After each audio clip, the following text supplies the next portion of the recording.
Hi, this is Joe Bolen, and welcome to learning about VisualBasic.net.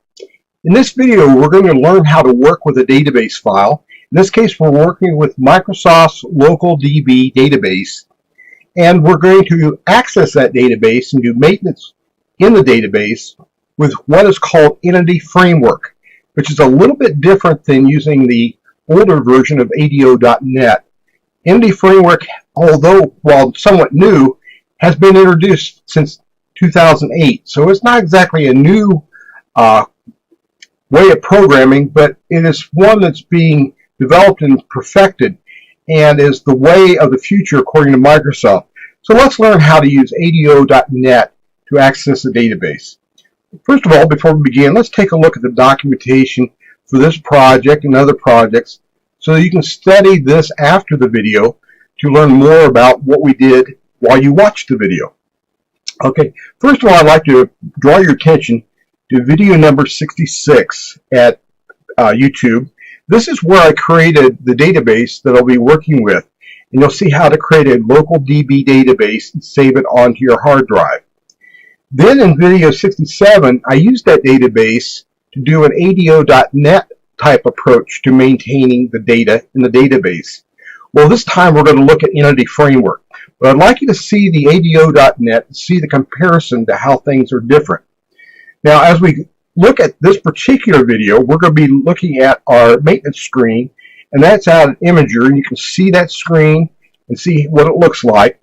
And then our code for this project with extra documentation is out at PasteBin, and you can take a look at that URL to study in depth what I'm going to be doing in code in a very short video. And then our video for this and other videos for VisualBasic.net are out at YouTube at Bolen Presents. And I invite you to go out there and look at other things so that you can get a better understanding of how to code with VisualBasic.net. Well, let's get into our project and begin. And I have Visual Studio up, and I have the start page showing. Now, if you don't have the start page showing, you can come up to File and go to a new project.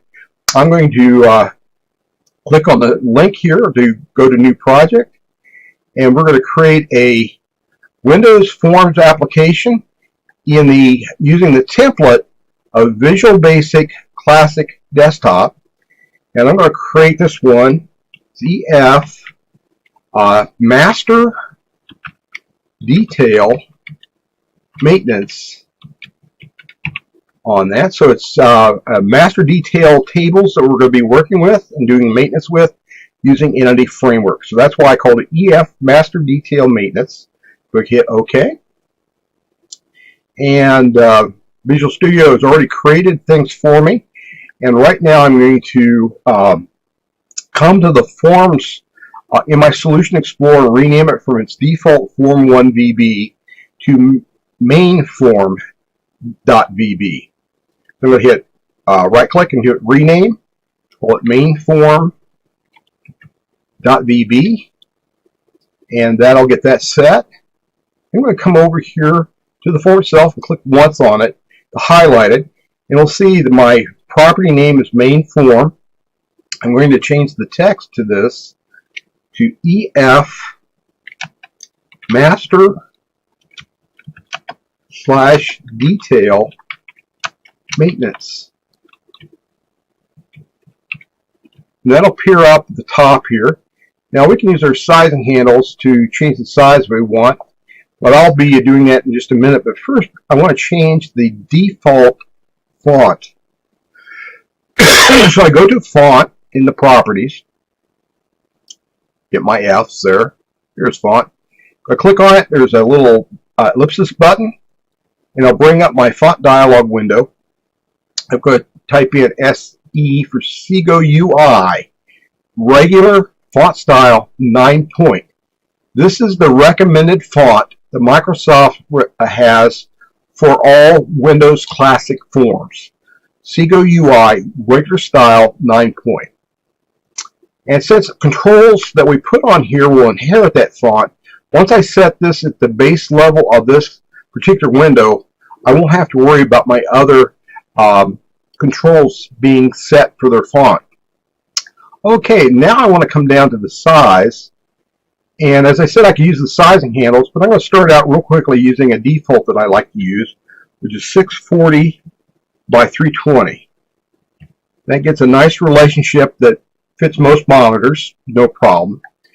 And now I'm going to save this, and you'll see that I have a little red dot in my tab that says I haven't saved it yet, so I'm going to hit the Save All. And I'm going to put this in my Projects folder on that, so I'm going to change it to Projects. And it's going to be Entity Framework Master Detail Maintenance for the name of the project. The solution name will be the same. Now the solution holds more than one project. In this case, we're going to work with only one project in our solution, and I'm going to create a directory for that. So I'm going to hit Save. And a little red dot has gone away, and I've saved that information. Now I'm going to add to the project. I'm going to right-click on the project again, and I'm going to do an Add New Item. And my Add New Item comes up, and I'm going to choose Data. I'm going to choose ADO.NET Entity Data Model. And since I'm going to be working with the sample DB, I'm going to call it Sample DB Model. And so that'll be my model name for my Entity Framework Data Model. And it'll ask me how I want to have that model. Now, Code First is a newer way to do things, but we already have our database set, so I'm going to design it from the database. I'm going to hit Next. Then I'm going to hit New Connection. And I'm going to be working with the Microsoft SQL Server SQL client. And for the server name, since this is a local DB, I'm going to type in parentheses local DB in parentheses. Then it's MS SQL local DB for my server name. If you have an older version, older than 2014, I think it is, you might have to change this name a little bit, but this is the way it'll be, and I got to make certain I have a backslash there as well. So it's local DB in parentheses backslash MS SQL local DB. Then I'm going to attach the database file, and I'm going to go out and browse for it on my hard drive. And in my case, I have it on the U drive set, and I've already gone in and drilled down. And we're going to go with the database called sampledb.mdf. I'm going to hit Open. That brings it in. Now for the logical name, I'm going to make it a little shorter. We'll just call it sampledb. Then I want to test the connection. And I see that I do have a good test connection on that. And then I'm going to hit OK on that connection. At this point, it's going to ask about the connection string, and I do want to save that connection string. And notice it's going to go in the app config file. It's important to remember that anytime we work with the UI, we have to have that in the app config file, even if we have a different project area where we're working with. The app config file in the UI area of our form needs to have that information. I'm going to hit Next. Then it asks me if I want to copy in a copy of that database into my project. In this case, I will copy it in. And then it's going to ask about my entity framework I'm going to work with. I'm going to work with the framework 6 on that and hit Next. Then it's going to look at the database and ask me about the tables, the views, and stored procedures that I might want. Well, in this case, we want to work with our two tables, customer and orders. So I'm just going to select the tables up here at the top, and I'll pull that information in. And the model name is just fine, sample DB model. And you'll leave these alone because it'll make it easier for us to access this down the line. I'm going to hit Finish. And at this point, it's building up for information. It's going to ask me about, do I really want to do this? Because it could change some things on my database, but it's fine for this to run. Okay. And at this point, it's got everything in there. And it's created. Now let's take a look at what we have here. This is the actual object relation mapping we see here in a diagram, and we see our table. In this case now it's entity, customer, and order. And these are the navigation properties. And we see here this is a one-to-many relationship. One customer with many orders on that. Now we're going to look at this and adjust this in a little bit. But right now I'm ready to close this out. And I'd like you to take a look at one area. I'm going to show you. Here is our model that we just looked at. I think I'll bring this over a little bit. I'm going to click on All Files. And then I'm going to drill down in our Solution Explorer and take you down here, and you'll see our customer class and our order class. Let me show you that customer class. The customer class, you'll see, is a iCollection of order as our navigational property using the new hash set of order in it. Now we need to change that for this particular application we're working with. A lot of times we need it for a Windows presentation foundation to observable collection. In this case, we're going to create a new class to change this. Now I could change this right here in the code, but you'll notice it says this is auto-generated. And if I were to change something and then update my model, this would get overlaid. So I need to make certain I change the actual part that's generating the code for this. So let's close this out, and I'll show you how we do that. Okay, now coming back to my Solution Explorer, I'm going to hit on the project itself. I'm going to hit an Add New Item. And I'm going to click Add, and I'm going to add a class. And this class is going to be called the Observable List Source. So I'm going to change this down here to say Observable List Source. Observable List Source, and it'll add the extension on. And there's my class that we have.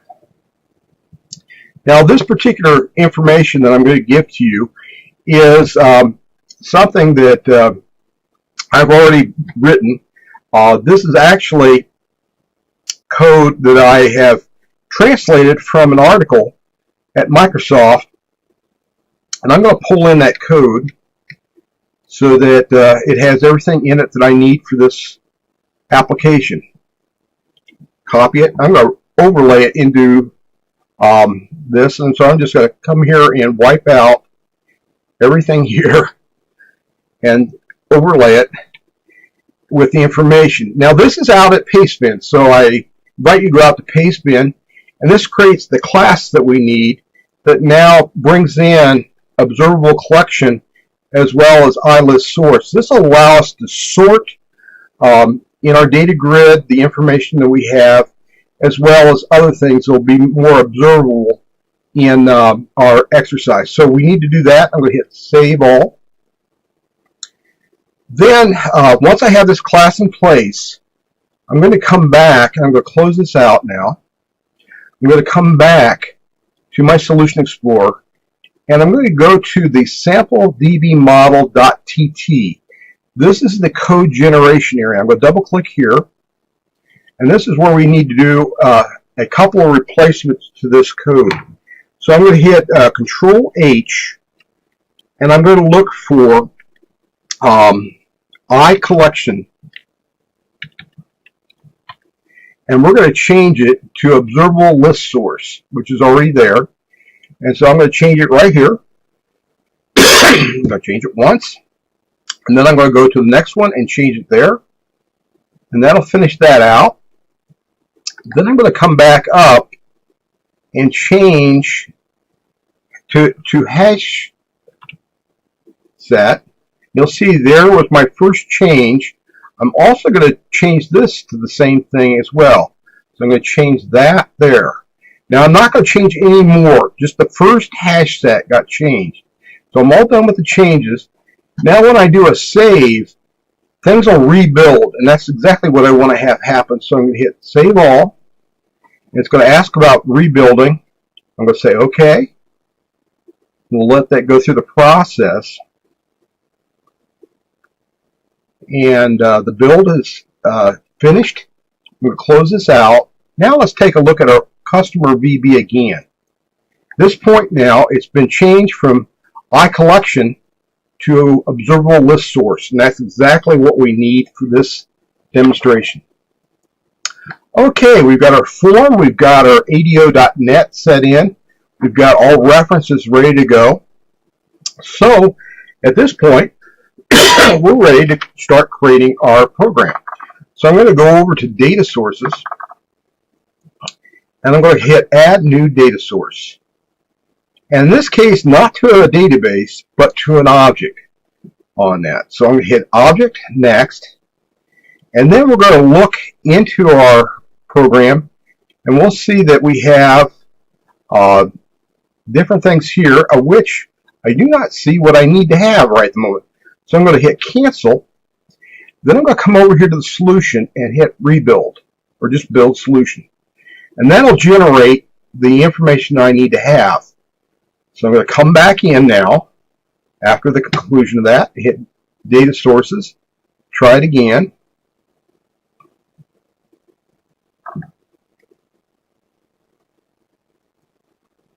It's being a little view data sources.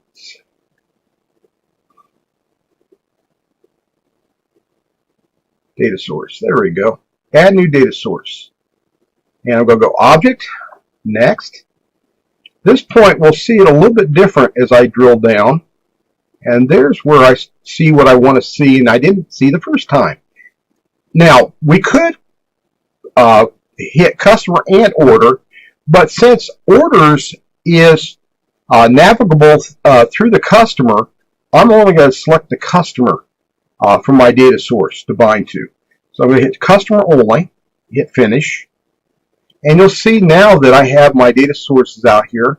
I'll pin this, and you'll see that orders is part of my customer. That's why I selected only the customer. Now for this one, I'm going to change this from being a default data grid to using the records, the detail. I'm going to hit detail here. Then I'm going to drag this over.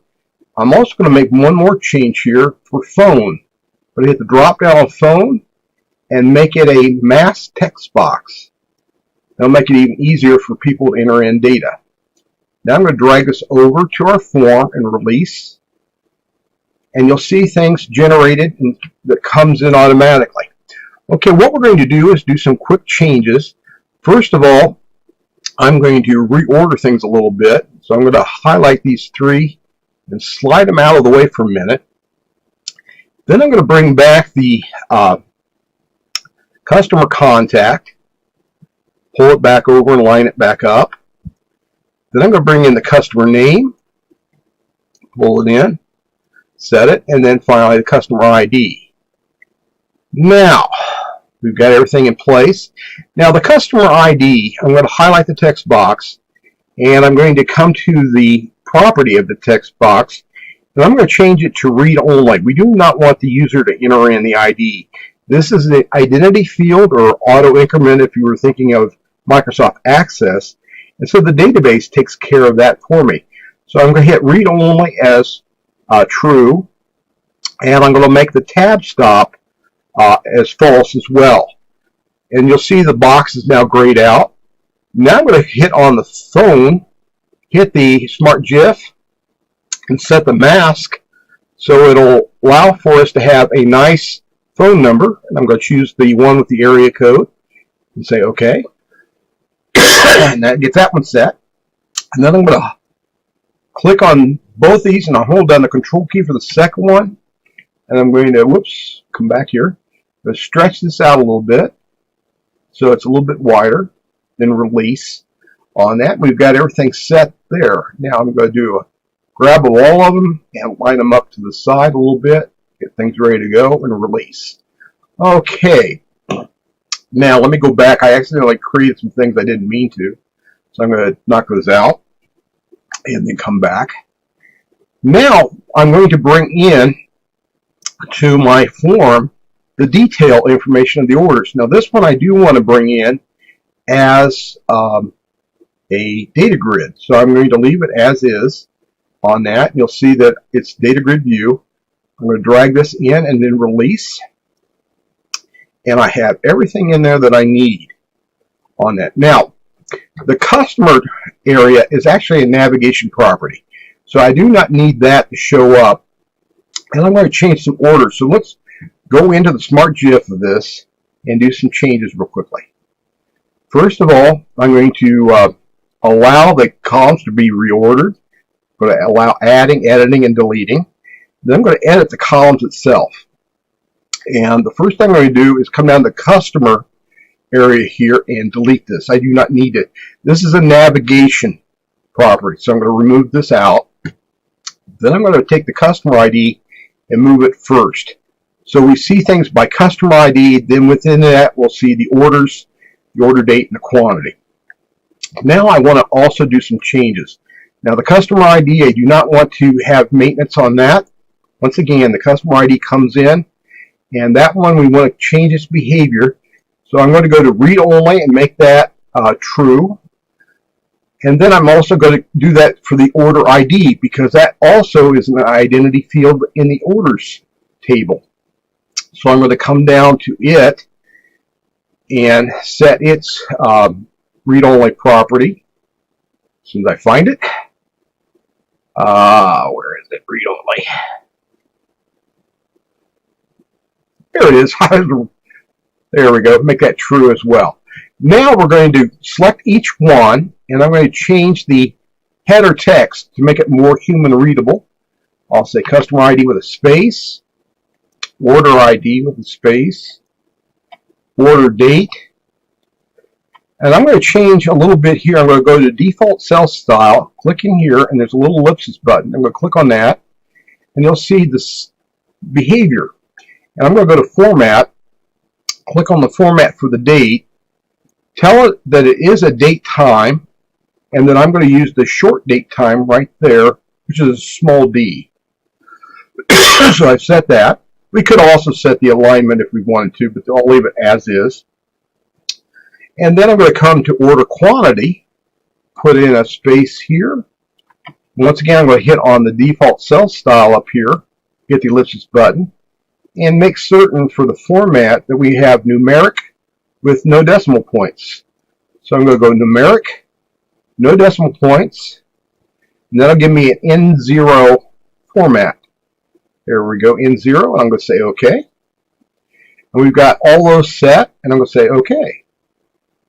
All right, now let's do some adjustment to our grid. So I'm going to pull this in and get it set. I'm also going to bring it out here, there, and down to here, and we'll do an adjustment here. Now I'm going to make certain I have the data grid set. I'm going to come over to the properties of the data grid, and we're going to set some changes. First thing I'm going to do is the alternating row default cell size style. I'm going to change that so that the back color gets changed for alternating rows. I'm going to go web and choose white smoke. And that'll give a light gray look to alternating rows. Now the anchor property, I'm going to anchor to the sides, so if the form gets resized, it'll stretch accordingly. So I'm going to anchor on all sides. There we go. And then the Autosize column mode, I'm going to set to display cells. And then the border cells, not the border style, I'm going to change to Fix 3D, make it a little nicer on that. And that'll pretty much set everything we've got here. And I'm going to click outside of it. Now I'm going to click on the form itself. I'm going to change it in a little bit. We don't need quite that much room anymore. There we go. Now I've got things set. Now notice we have in our component tray, we have a customer binding source dealing with the customers. We also have a customer binding navigator. This is the navigator at the top. And then I have the orders binding source, which is for the orders down here.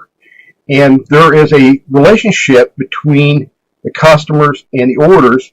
If we look at the orders binding source, we'll see Whoops. Let me get back on that. We'll see that in our properties that our data source is actually the customer binding source for our orders. Okay. Now then, let me also, I'm going to highlight the save one and enable it. And we'll have everything set. Now I'm going to create some events. First thing I'm going to create is a form load event. I'm going to do that just by double clicking on the form itself. And there's our event that I just created. And then I'm going to come back and I'm going to also click on the save area, double click there and create that one.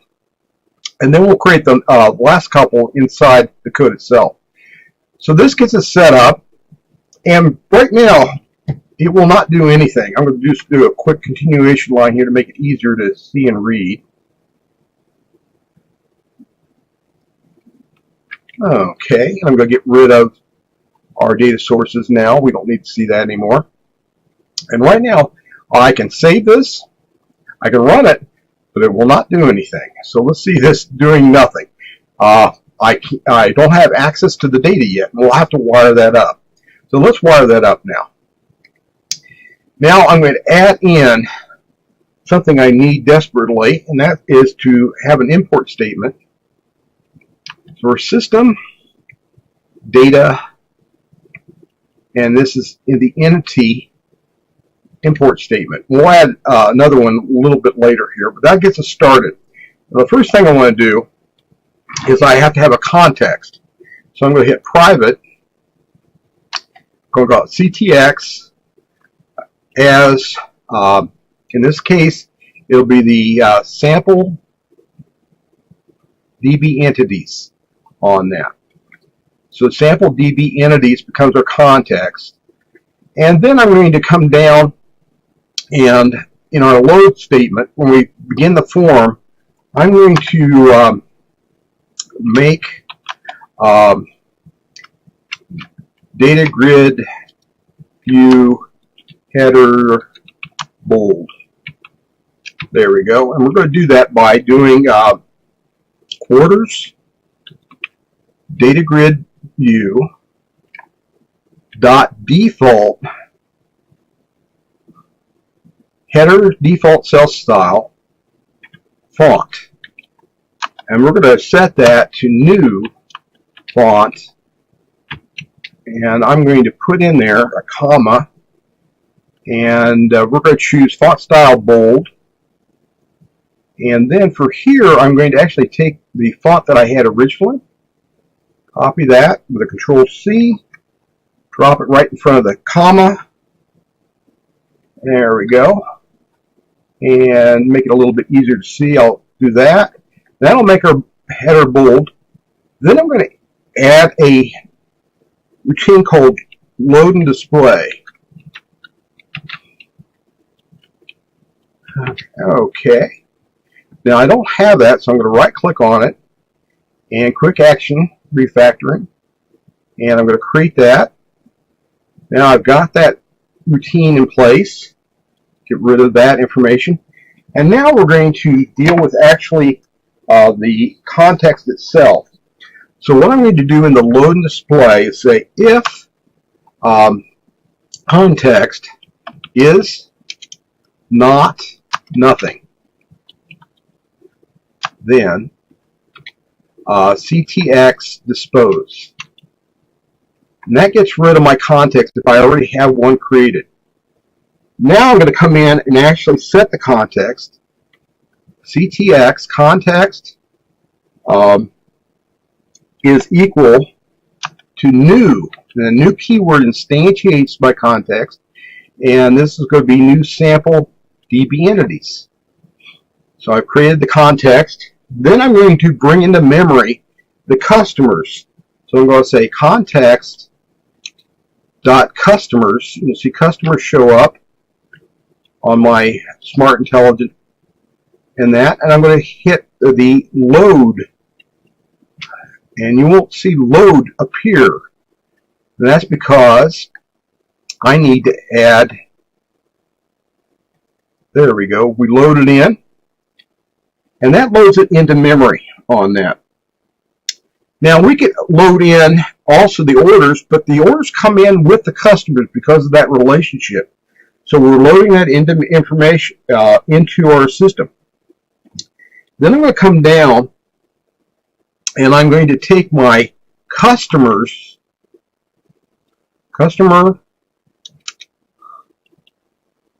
binding source, and that binding source acts as a two-way glue between the data and the user interface. So I'm going to take the data source and assign to it CTX customers.local. So I'm getting the local information in there. Now, just with those little lines of code, basically all we're doing are this part through here to deal with the database. You'll see that I have things working. So here we go, and there's our data coming in on that. And I can move through it, and it'll change accordingly. Okay, so we've got that done, but let's add to it and make it fully functional. Okay, now what I'm going to also add here is customer binding source move first, so it goes to the first record. There we go. So that finishes up our load and display area. Now we're going to deal with a situation that we want to deal with the actual saving that goes on when we process our data. And for that, we're coming into our Binding Navigator Save Item Click event. So I come down here, and I say if validate, and this will take care of any controls we have that need to be validated on it. If it validates correctly, then, and within that, the first thing I want to do is make certain that anything in the customer area or the orders area that I've done editing is actually processed and pushed into the area where it can be used. So I want to say customer binding source end edit, and also orders binding source end edit. Okay, that takes care of that. Now, one of the things that happens is that because of that navigational property, we'll only have one field that gets actually sort of knocked out, and we need to go in and actually tell the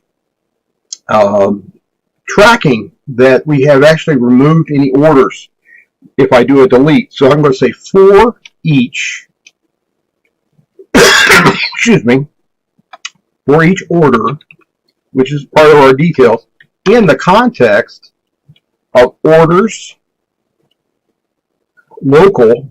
Remember, we're dealing with the local in-memory orders. And I'm going to do a to list. And this will force it into a list that's locked in. We're going to say if order dot customer. Remember, customer, whoops, I got a little, not load, local.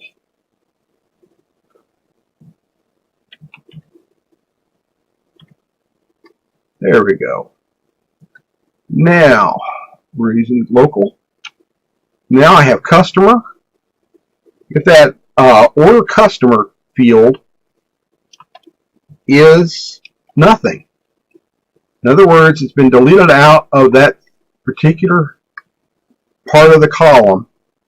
Then I want to take the context to the orders and I want to remove it. There's the remove, and I'm going to remove that order. And that removes the order out of there. And so we're slipping through real quickly, checking to see if the customer navigation property has been made to null. If it is, then we're going to remove the order out of our context on it. And then after we're done with that, we're going to come down and we do a CTX save changes. And that saves everything. And then after we're done with that, we're going to reload our information to redisplay it. So I'm going to do a load and display, and that takes care of that, and we're done.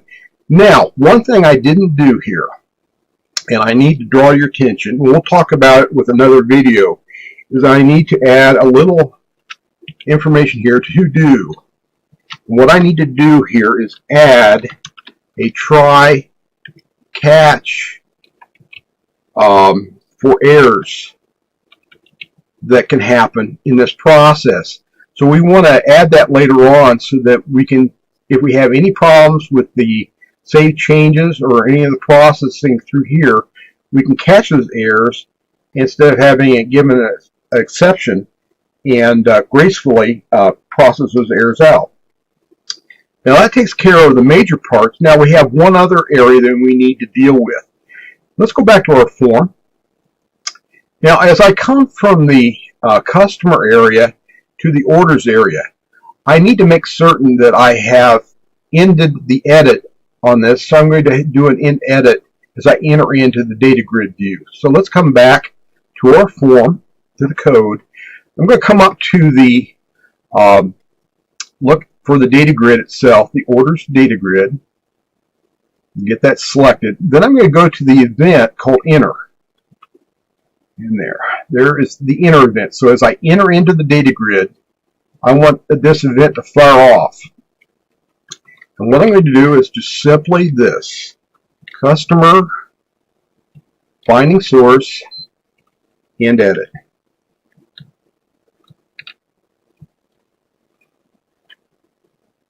There we go. And that's all that needs there. Now, one last thing.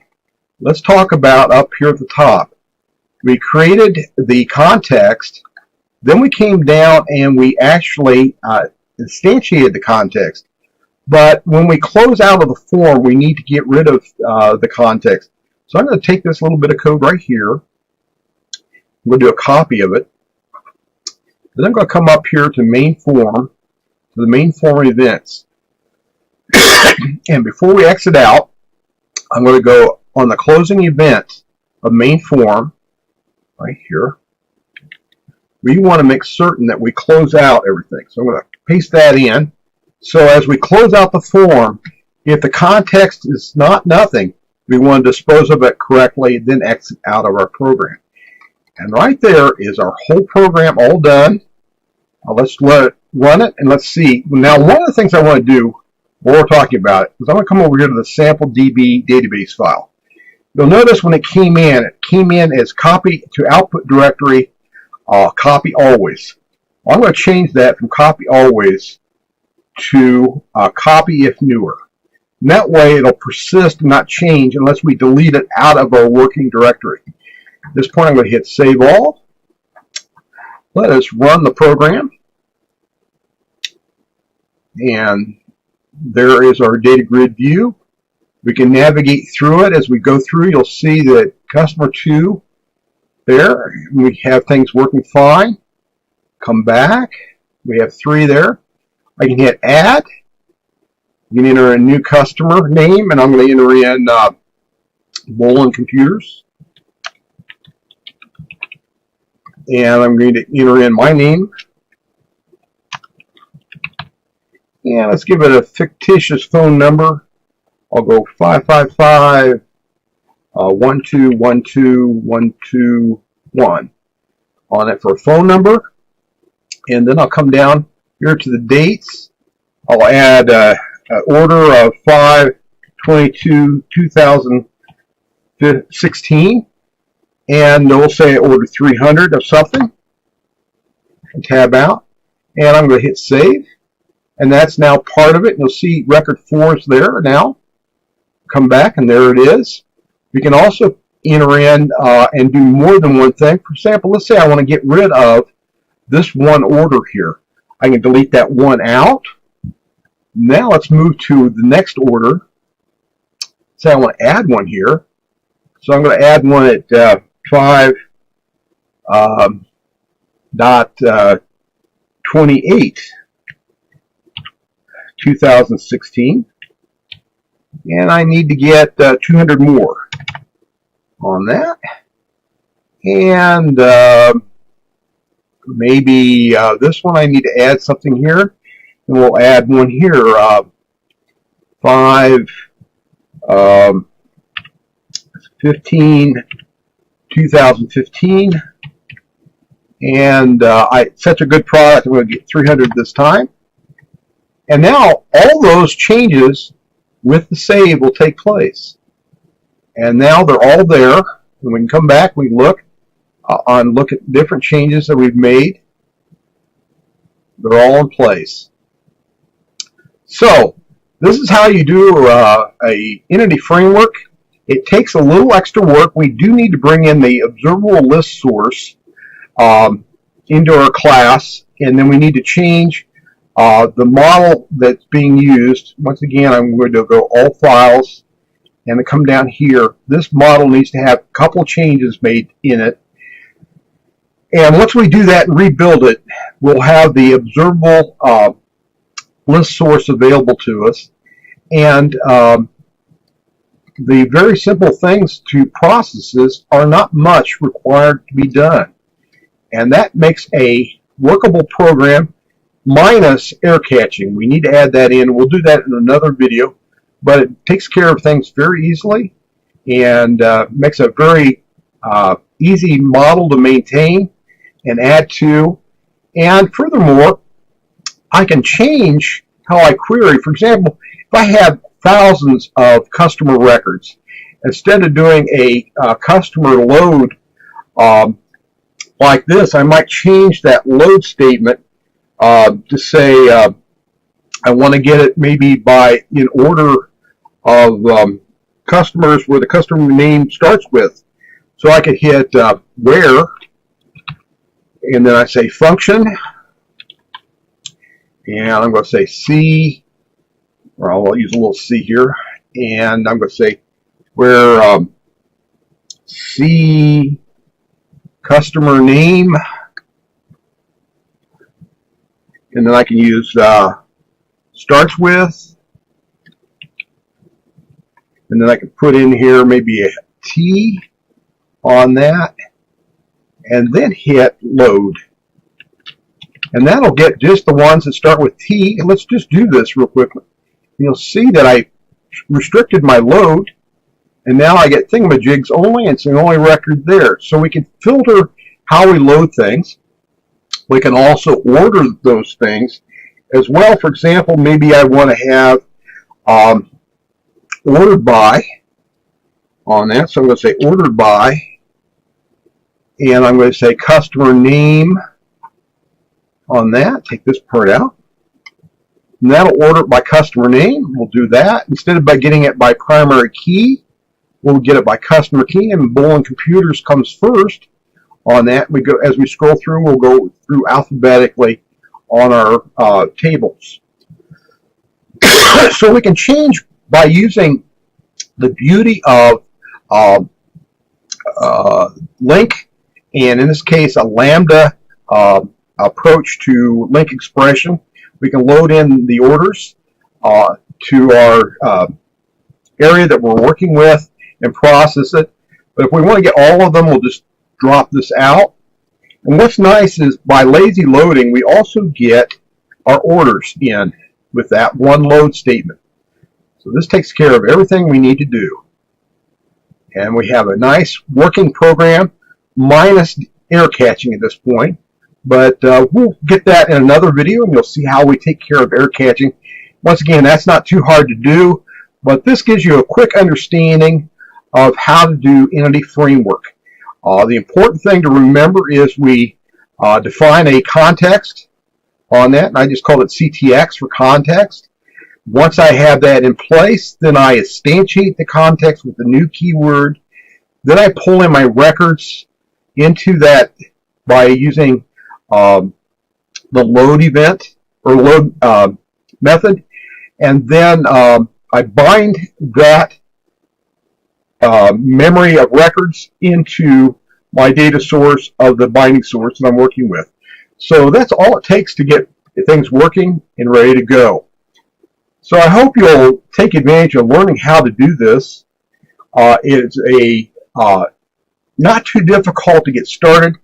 I do advise that you do a lot of reading about Entity Framework to learn about it. There's a lot there to learn, but it gives you such power and flexibility in your programming that also makes it something you can modify very easily without much difficulty, and doesn't introduce a lot of errors that maybe would occur with a straight ADO.NET type of programming.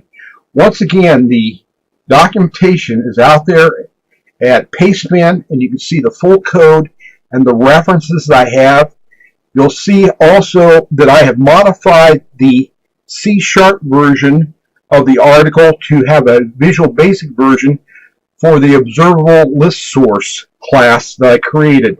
So do go out and take a look at the code at PasteBin. Get your hands dirty in the code and try it out. Learn about Entity Framework.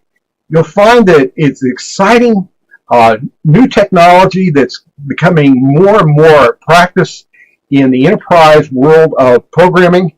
And as you become more familiar with Entity Framework, you'll find it a joy to work with, and it'll make you even more marketable if you want to become a professional programmer.